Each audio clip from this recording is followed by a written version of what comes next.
Mr. President, when the Biden administration ordered the evacuation of families of U.S. diplomats from Ukraine last month due to the increased threats of Russian military action and crime, a Ukrainian official clapped back.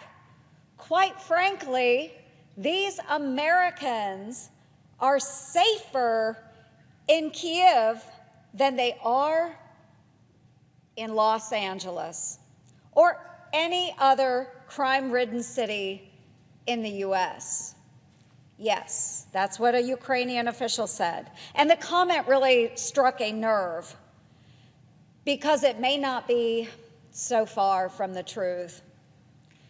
In fact, an LA Police Department detective says the out-of-control crime in the city is, quote, so violent, we're telling people don't visit because we don't think we can keep you safe right now, end quote. The city was surrendered to criminals by the LA District Attorney on his first day on the job in 2020 when he banned bail and prohibited prosecuting even the most serious crimes like murder and rape to the fullest extent of the law. The consequences of giving get out of jail free cards to criminals shouldn't surprise anyone. Flash mobs of thieves breaking into local businesses are giving new meaning to doorbusters as they ransack city stores like bargain shoppers on Black Friday. Looters are robbing trains like it's the Wild West, making off with millions of dollars worth of merchandise, including pistols and shotguns. A Union Pacific Railroad official says even when apprehended, criminals boast that they will face no serious charges, and within hours, they are let back out on the streets.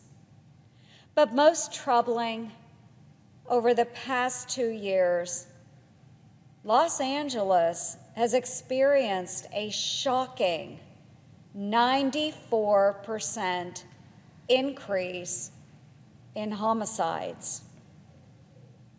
The LA sheriff says it's probably one of the biggest jumps ever.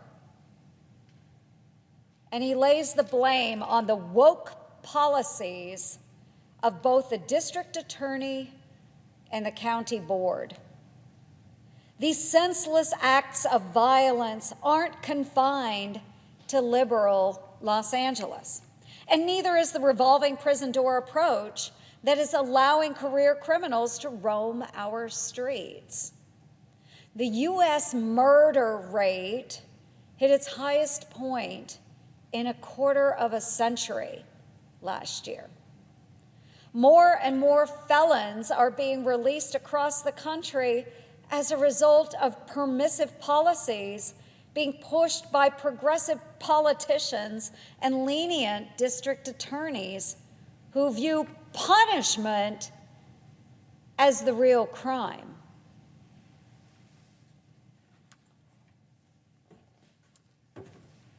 Democrats in New York, for example, recently pushed through a state law requiring the release of suspects arrested for stalking, arson, robbery, and other misdemeanors without bail. They require the release without bail. And despite the dramatic increases in crime in New York City, a Democrat district attorney released a list of crimes. I'm serious about this, folks. Released a list of crimes on his first day in office that would no longer be prosecuted, including resisting arrest. The DA claims longer sentences don't deter crime or result in greater community safety. But a former New York City police commissioner points out the obvious, that when you say you're not going to prosecute certain crimes, you're sending a strong message to criminals. And it's the wrong message to criminals. He notes, since the penalty was taken away, stealing a car has become a game.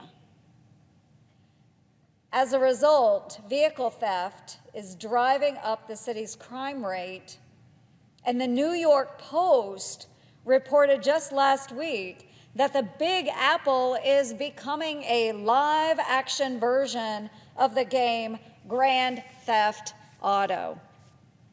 But the wave of crime that has been unleashed is far more deadly than just stolen property. New York City's murder rate spiked an astounding 47% last year, and the killing spree is continuing into 2022. The latest victims include a teenager who was working at Burger King and 2 young police officers. Refusing to keep dangerous repeat criminals with a history of violence behind bars allows anyone at any time to become the victim of an entirely preventable crime. For example, the low bail set by a Wisconsin district attorney's office last November resulted in the release of a violent criminal with a very long list of charges going back 15 years, including running over a woman with a Ford Escape. Within days of being released, he drove that same SUV into a crowded Christmas parade, injuring more than 60 people and killing 6, including a 5-year-old child and several members of the dancing grannies who were entertaining the crowds at that Christmas parade. In a split second, the joy of the season was turned into a gruesome crime scene because a violent, repeat offender was set free. The Democrat district attorney has since admitted the release was, quote, a mistake. Folks, we cannot afford any more of these mistakes by public officials who are putting their personal political agenda ahead of protecting our public. If letting criminals out of jail without bail isn't bad enough, progressive politicians are even, get this, providing perks for perpetrators. The Biden administration, for instance, is allowing illegal immigrants to use arrest warrants as alternate forms of ID at airports to clear security checkpoints and board airplanes. Arrest warrants. Seriously, folks. And some liberal cities like New York and San Francisco have cash for criminals, programs that actually pay prior offenders in the hopes that they won't shoot anyone. Great plan. That's right. The same gang calling to defund the police wants to fund felons. A California Cash for Criminals program may have allowed some individuals to get away with murder. As long as the participants pledge to improve, they are still paid. Even when caught with a gun, or worse, suspected of murder, they get paid. Folks, it's one thing to give first-time, nonviolent offenders a second chance, But rewarding career criminals by letting them loose and paying them an allowance is itself criminal. Democrats' approach to criminal justice can be summed up as take no prisoners, literally. And instead of admitting their approach has backfired, liberals keep looking for excuses and they play the blame game. To address the rise in carjackings in Chicago, for example, progressive politicians proposed banning the video game Grand Theft Auto.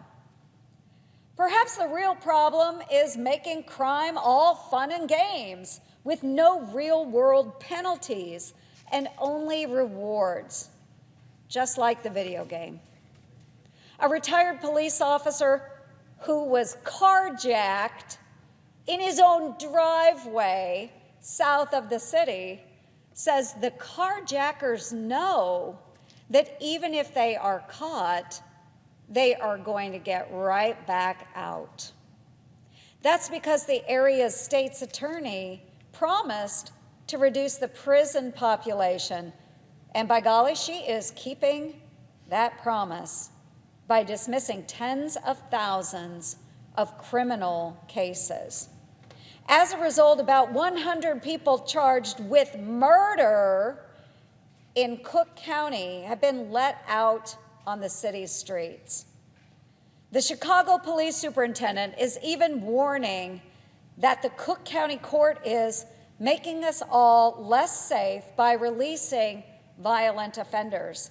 And the horrifying numbers speak for themselves. Chicago had more murders last year than any other city in the United States, with nearly 800 homicides. That is more people than the small community I grew up near. 800 homicides. And shootings in the city are up a shocking 63% since 2019.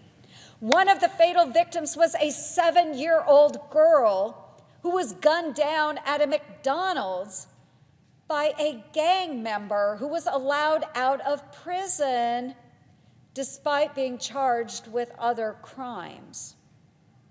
The suspects in another recent shootout, which left 1 dead and 2 others wounded, were released without charges. Public officials charged with enforcing the law who signal that it's okay to commit crime by reducing or eliminating penalties are engaging in criminal negligence. It's time to put an end to prosecutors being partners in crime. I took the first step towards making our streets safer by introducing legislation to increase the penalties for some violent offenders and child predators, including life imprisonment for repeat offenders. Folks, progressive prosecutors need to stop playing politics and start doing their job, which is enforcing the law. Criminal penalties are not just suggestions. They are put in place to protect the public. Parents shouldn't have to worry about the safety of their children, and no one should feel unsafe, especially in their own neighborhood.